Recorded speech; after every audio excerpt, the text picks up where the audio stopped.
What's going on, folks? Good morning.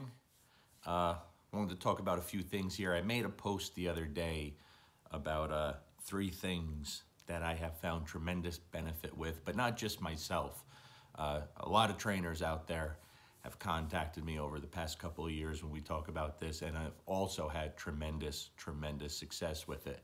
And so if I talk about something like this, it's not because I've done it once or twice, or 3 or 4 times with a few dogs. It takes a lot of dogs to see success with for me to try to share something that I think will help a lot of people. And of course, you're always going to have doubters and naysayers who say that's the dumbest thing I ever heard or don't agree with it. And that's fine. The only thing I ask people is don't dismiss something until you give it a shot several times, okay? First, before I go any further, hope everyone had a great Christmas. I know a ton of people got those Christmas puppies. Guys, please don't wait. You're not raising a puppy, you're raising a dog. I know it's cute and fun right now, but do yourself a favor and get yourself a good trainer, because training starts the day you take that puppy home. And I don't mean down, sit, come, and place all the obedience commands. Obedience is great, but like I said, that's maybe 20% of the equation. The behavior has to come first. So learn what to do now to create the dog you want instead of fixing the dog that you don't have later on, because that's going to cost you a lot more money and a lot more heartache, believe me. So please start now if you got a puppy, okay? Okay, first thing out of the 3 things we talked about, and I know this looks a little different, but I'm back on the road and I'm traveling away from my family. At least I got to be with them for Christmas, but now I'll be gone for a little while again. Not forcing the down. This is probably the one thing that more people have contacted me about, more trainers that have said this was a game changer. Like, I'm really blown away on how effective it is. And it's really simple, okay? I've talked about it several times, but for those that ask questions on social media, I can't answer all the questions. So let's try to talk about it here. When I get a dog, whether it's my own puppy or a dog that I'm training, when I start, everything starts off with a leash and a flat buckle collar, okay? Everything.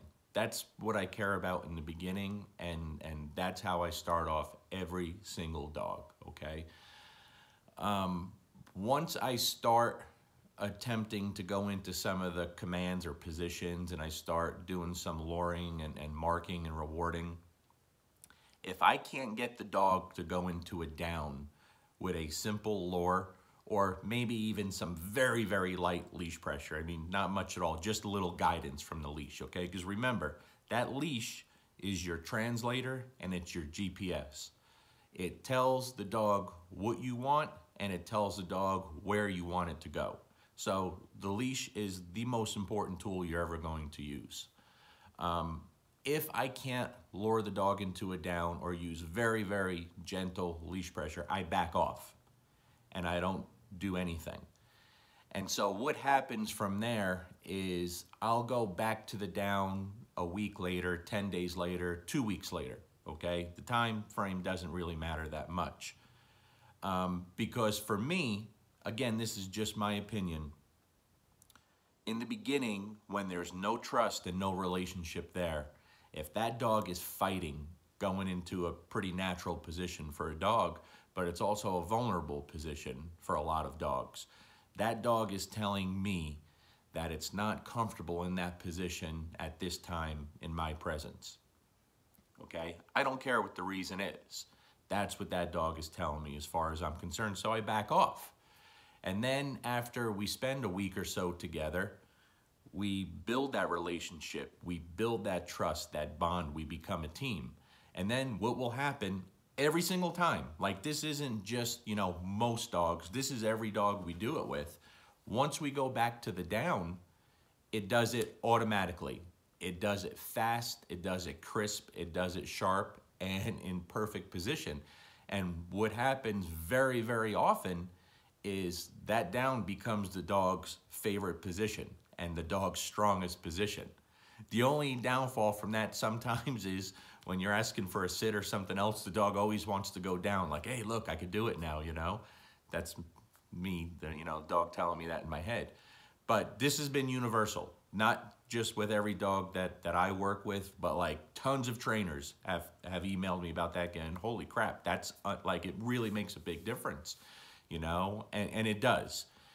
So for me, I'm not forcing the down, period, okay? And that's just getting the dog to a down. I'm not talking about holding it for a certain amount of time or nothing. The initial teaching of the down. That simple, that basic, but really, really tremendous, okay?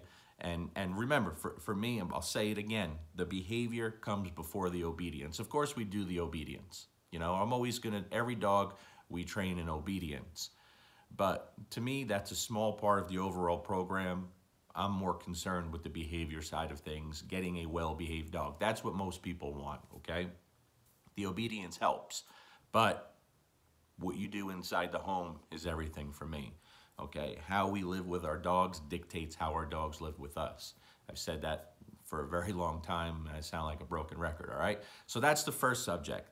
The second subject, which really confuses people, is marking and rewarding some of the unwanted mindsets, okay? Now this really will get a lot of backlash and a lot of arguments and a lot of hatred. That's okay. Like I said, if we haven't done it a ton of times successfully, I wouldn't be sharing it, right? Where do I start here? Okay, so I've talked about something I call positive confusion, just a term I made up. It's not a real thing. And what I have found over the years, working with aggression cases, now years ago I used to be very hands-on, right? That will be the next subject, the whole hands-off thing. I used to be very hands-on with dogs, had great success, but there was always a lot of conflict. And after, several years, it started getting exhausting mentally, just exhausting dealing with dogs like that.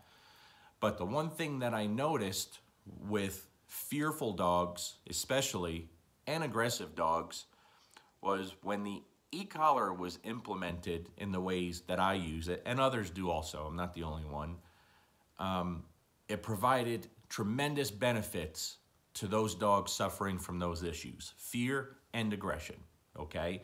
Not in a way where we were punishing the aggression. I don't punish aggression with e-collars.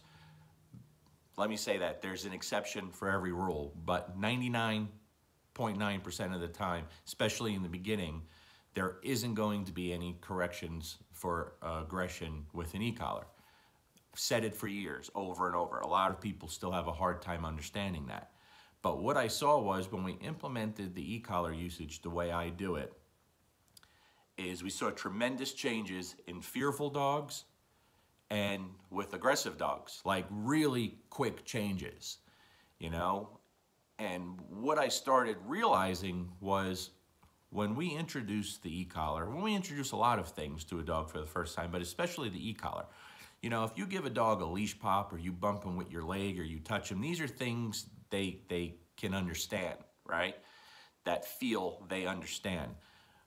But when a dog feels that electronic stimulation, even though it's at the barely perceived level, it creates a confusion. They don't know what it is, right? So the whole purpose behind my e-collar training is to teach the dog what that low-level stimulation means.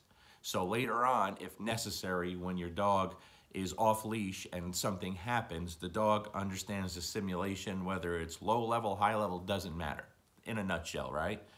But what I started seeing was, in the beginning of that e-collar training, that confusion was very beneficial to us. That's what I call positive confusion, right? So let's take the fearful dogs and the aggressive, doesn't matter. So let's say you have an aggressive dog, right? He wants to kill you, but in reality, it's more him trying to keep you away, okay? There are dogs that are gonna come for you and wanna rip you apart, but that's not most of the dogs we see. Most of the dogs, it's a big act, and they do it because what normally happens when they blow up is the owner will remove them from the situation, or whatever they're blowing up at gets removed from the situation and the dog gets rewarded, and they learn how to do that. But what I found when we, and if you look at the Keezy video, you know, that was one of the first videos I did, I don't know, 10 years ago, 11 years ago. I broke down everything I did with that dog with the e-collar, because people just assume that you're punishing when the dog would blow up, and that never happened. But that dog didn't want to come near me.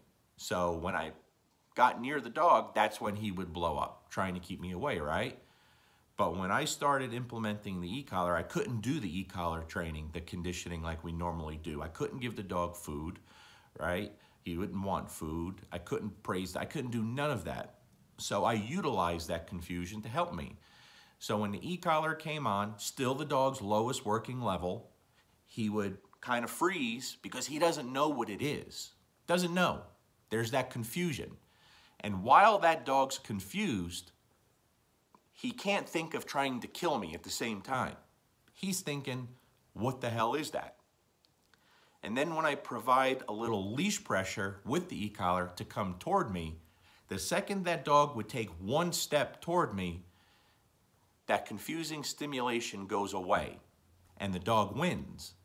Not only wins when that confusing stimulation goes away, but then when he's next to me where he doesn't want to be and nothing bad happens, the dog wins again, okay? And that's how the e-collar was utilized there. And the other way it was utilized is once I was able to get the dog to walk with me where he wasn't trying to attack me, all I would do is when I would turn 180 degrees, go the other way, I would tap, tap, teaching the dog, follow me, okay? That's that. So I realized that confusion was very, very beneficial. And it works the same for the fearful dog. So for years, I didn't understand, like, why are we having so much success with dogs that are scared of everything, but they succeed once we go to the e-collar? Same thing. That confusion in the beginning is very beneficial. There will be people that go after that and say there should never be confusion in dog training. Yeah, if you're teaching the dog a command, a down, a sit, a heel, whatever, we want it to be as clear as possible. I get it. But I'm telling you guys, this isn't just coming from me. This has been done by a ton of trainers now where all have doubted it and said, holy shit, that really works. So when it came to marking and rewarding the unwanted mindset, I just took it a step a little further. And what I have found since then are there's other trainers doing this. I'm not the only one. So I invented nothing, okay? I didn't think I invented nothing, but for me it was new.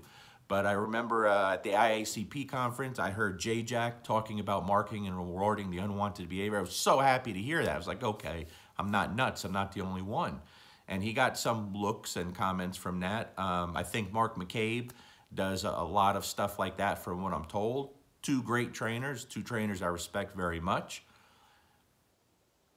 But it's very new to people and it goes against everything that we've been taught or know up until this point, right? So I'll give you more of an example. And I did it in Australia, at the workshops in Australia, and people were confused. They said, in reality, if we're dealing with a dog-aggressive dog and, you know, another dog is coming into the picture and we see the blow-up coming, you know, they say, like, shouldn't we be interrupting that or punishing that? I say, yeah, absolutely. But here's the thing. Is that going to completely change that dog's mindset to where that behavior is going to go away? Most likely not, right? So I took what we did, what I've learned over the years with the e-collar confusion, and all I started doing was, if the dog was clicker trained real strong, that's the first thing. And I don't use a lot of clickers, right? I'm not a big clicker guy, but here I find it very beneficial. I use clickers with my puppies, but I'm more of a verbal marker guy. But I like the clicker in this situation. So we conditioned the dog to the clicker very strong, right? And then we did it in front of people. We had the owner there with a very, very, you know, dog reactive, dog aggressive dog in reality. Big, strong dog that would blow up and go after other dogs. And we actually did it with two dogs that had the same demeanor. And what would happen was when the other dog would come in approaching and you see the subject dog, the aggressive dog, the mind switch to right before they blow up, we would click. Now, because the dog is conditioned very strongly to the clicker, he didn't know why he would hear the click, but it would provide that confusion. So for a split second, he's looking toward the owner instead of worrying about the dog, and then the reward comes. He takes the reward, has no idea why he just got rewarded. Again, that positive confusion. And we continue to click that unwanted mindset that we want to get rid of. And what happens very quickly, guys, this doesn't take long. Now what the dog is used to doing, right? They'll give you those signals beforehand, right before they blow up. And normally what they're used to doing, if the stressor gets too close, then the dog explodes. But what we started seeing was dog after dog after dog. The second the stressor would start coming into the picture, the dog started getting conditioned to look or listen for the click. And it was pretty incredible, you know, and we did it in not the best ideal situation, you know, in a workshop with tons of dogs around and tons of people, but still had tremendous effects very, very quickly. And then at one point when we had two very dog aggressive dogs in the same area doing this, we were focused on the one dog. And then when my clicks started making no sense to people, I was waiting for someone to ask, and they did. Like, what the hell were you clicking there? The dog wasn't doing anything. What I started doing was clicking behaviors that the stressor dog was doing. Different things that dog was doing. Clicking and marking what the dog creating the stress was doing and rewarding the subject dog. And it was a total change in these dogs. But again, more and more people are doing this and finding it very, very successful. Look, I used to be a very hands-on guy. I'm a very physical guy, right? And I used to handle the dogs. And what I started realizing was when we're dealing with aggression, for me, the less conflict that we can deal with these dogs with, the better. Everything just goes better for the owners, the trainer, and the dog. All right, it took me a long time to realize that. 20-something years I'm doing this, and I only started doing that, I think, 10, 11 years ago. Which leads to the next subject, the whole hands-off aggression training, which still some people don't understand, but at the same time, a lot of trainers are finding a ton of success with. So I'll try to make this quick. I don't want this video going too long, but how that got started, okay? Worked with a dog, aggressive dog, you know, just wanted to eat me. I did the whole thing. We were doing private lessons, and, you know, it went real well. It went real well. Dog turned around. Had plenty of video of the dog showing the work, the before, the after. It was good. But it just had gotten to a point where I was just burnt out. I was exhausted, and I was tired of dealing with those kind of dogs, and that's really all I was dealing with. You know, and that gets real old after a while, but it had been year after year after year of just that kind of dog, because that's what people thought I did, and that wasn't the case. And so I show up to my next client, young couple, and I've written about this too. I have a little more details in writing. I show up to this young couple's apartment in West Nashville. They're getting ready to move in a month or two. They have a mixed breed dog, extremely human aggressive, extremely dog aggressive, and they live in an apartment with tons of people and tons of dogs. So this was an issue. So when I first met them, my first thing is dealing with the owners. That's where the success comes from, guys. You have to get through to the owners, and it's an education. So I'm sitting there, I'm trying to talk to the owners and get a feel, and I couldn't, because the dog was out of control. I had to have them put the dog away so we could talk and figure out what was going on with the dog, how this started, you know, the whole backstory. And then I was like, and they were insistent on e-collar training. Like, that was a big thing for them, because they were going to be leaving soon. They wanted to make the most progress as quick forever. And they thought I was going to put the e-collar on the dog and start punishing that stuff, which I said, we don't do that. That's not even close to what we're going to do. But I said, we'll do the e-collar training, but it's not going to be like you think. So what I did, I was like, I don't feel like handling this dog and going through all this, so I'm going to do a little something different. There was a tennis court there. And so the first thing I did was work with the owners, okay? Did some leash work, but I introduced them to the e-collar. Like I still do to this day. They held the e-collar, and I worked them for a while so they understand the timing and the mechanics. And then when I'm done with them, I put the e-collar on, and they work me for a while. Until I know that they have the basic concept down very, very strong, they get to make the mistakes on me instead of the dog, okay? Even though I'm gonna be the one controlling the remote with the dog at first. So once I knew they had enough to where we could start making some progress, we bring the dog out, and I have the owners go inside the tennis court, and I'm going to instruct him step by step. I'm doing everything hands off, and I'm controlling the remote so it's done right in the initial stages with this dog from the outside. And I'm at a distance where the dog's not stressed out. I don't like having a muzzle on a dog if I don't have to. I really don't. If I have to physically handle a dog where there's a good chance I'm gonna get bit, I'll muzzle the dog. But a muzzle changes everything, guys. It changes the dog, and it adds so much stress. So if I could do it without the muzzle, I'm going to do it. And by doing it hands off, then you could allow the dog to be natural. So we got a flat buckle collar or a leash, and we got the e-collar on the dog. And we start the whole conditioning process, except now I'm on the outside and I'm not handling the dog.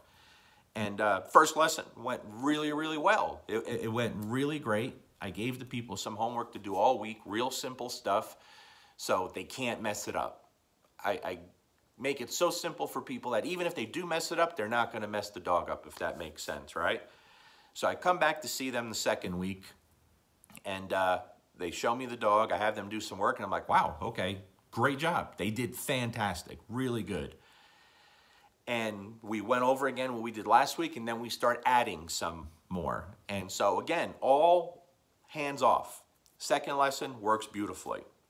Third lesson, we're gonna introduce Bruno, my dog, because the dog has an issue with dogs. Unfortunately, on that day, it was like the worst storms on the planet, and the only place we can do things was in a very dark apartment stairwell. Worst case scenario, right? I won't go through what I did step by step with the dog, but that lesson went very, very well. And by the time we were done, we were able to stand next to the owner and his dog, me and my dog, with no issues. Now, the next lesson, they were coming to a group class. I held a group class in Nashville, and remember, I still hadn't touched this dog at all. And there's a couple videos on YouTube that make no sense to people, but this owner busted out their camera and started filming because it brought the woman to tears. As I was speaking to the group class, I think I was down on one knee, and this dog that I hadn't touched was pulling the owner. Not in an aggressive way, but to get to me. And the dog pulls the owner to me and starts hugging and licking on me, like as happy as could be to see me. And the owner just started bawling, like she couldn't believe it, you know? And that's why a couple of those videos, they look like, what the hell is this? But that's what that was. And I was like, geez, this is pretty incredible. You know, this was really tremendous results. And there was absolutely no conflict, no stress on me, the dog, or the owners. I said, okay. So the next dog I got that was human aggressive, I'm gonna try it again. Maybe this is just a fluke. Second dog we get, human aggression, we do the same thing. Third lesson, I'm handling the leash, no issues. Next dog, same thing. So it was dog after dog after dog, and it was always turning out the same. The third lesson, I'm able to take the leash, and there's no issues. Almost always. You guys saw what Bear did, that German Shepherd. He was the exception. He was the one on the third lesson who tried to kill me, you know? But there's always exceptions to every rule, guys.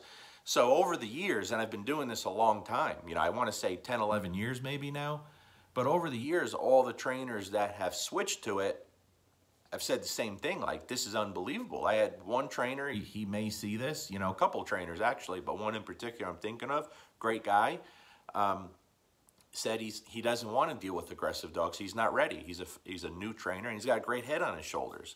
And when we talked about this one dog, it was a nasty German Shepherd, and he said, you know, I can't handle. I said, you can. And I said, I'll help you, and we're going to do it the hands-off thing. And, you know, within a couple lessons, he's calling me going, I can't believe what it's done to this dog. It's game-changing, you know, it's really game-changing. And him and that dog became great buddies. So I know it goes against, actually all three of the things I'm talking about go against everything we've been taught over the years, or what science says, or what trainers say. I get it, guys, you know, I get it, but I'm always looking how to change things up for the better. And so I do a lot of experimenting. And then later on, what you see is, okay, the hands-off thing. I did think maybe I invented something new. And when I first started writing about it, because if I find something that works over and over, I'm going to share it.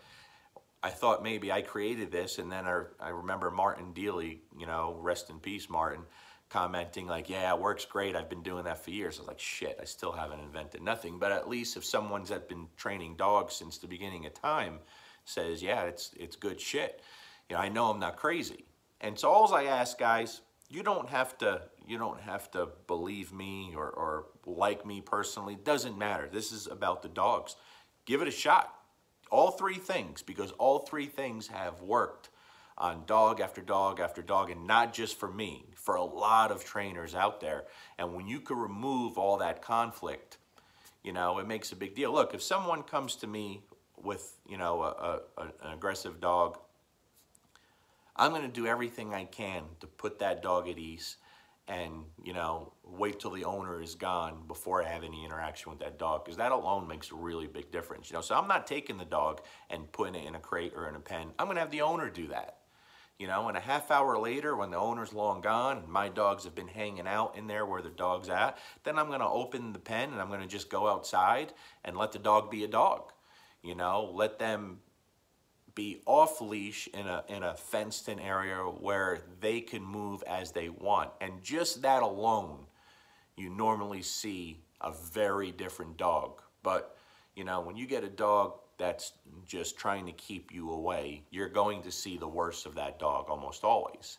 And then when you put the added pressure, which I used to do, believe me, you know, you're just telling the dog, yeah, you have reason to act like that, you know? So, sorry this is long, but after I made that post, people had a lot of questions. And so instead of trying to respond to it, this is the easiest way. I'm a big fat finger, one typer dude. That takes me forever. And so I just put something out like this. Hopefully it answers a lot of questions. And if you have more questions about it, you could ask them on here and we'll try to make a discussion about it, okay? Hope everyone had a great Christmas. Don't take your families for granted. I miss mine already. I hate being away from them. Had the day from hell yesterday. American Airlines, you suck. You're the worst. You won't even believe what they did to me. But it was a long day, and I'll be away for a while more. So if I do any more videos, you'll see this weird backdrop. Hope everyone has the best New Year, okay, guys? And as long as you're doing right by the dogs, I'm all about it. Peace.